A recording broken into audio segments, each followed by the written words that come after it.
راجع في الليل، الوقت كان تقريبا ديك جوج ديال الصباح. الشارع كان خاوي، غير انا والضو الصفر ديال اللامبات اللي مضوي على الشارع.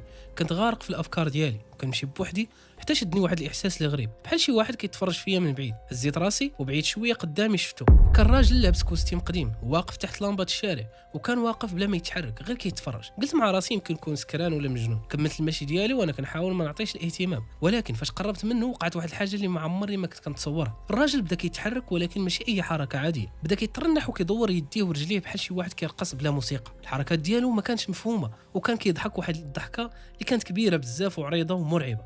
انا جمدت في بلاصتي بلا ما نشعر، وهو مازال كيقرب بخطوات بطيئه، ومن بعد كيعطي واحد الوثبه للامام بحال شي مهرج كيحاول انه يضحك الاطفال. ولكن في وسط الليل كان داكشي مرعب بزاف. قلت خاصني نبدل الطريق، ولكن فاش حاولت انني نزرب بالمشي ديالي شفتو كيجري وكيوقف مره واحده قدامي وباقي كيبتسم. القلب ديالي بدا كيضرب بالزربه، وعرقت يديا واخا كان البرد، وهو بدا كيدور وكيتمايل وعينيه ما كيتحركوش من وجهي.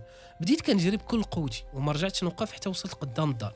وباقي حتى اليوم ملي كنتفكر ديك الضحكه كنحس بالقشعريره في لحمي. فكانت هذه هي واحده من اشهر قصص ريديت، قصه دي سمايلينغ مان. الا بغيتو نكمل في هذه السلسله تاع قصص ريديت كتبوها لي تحت في التعليقات. والسلام عليكم.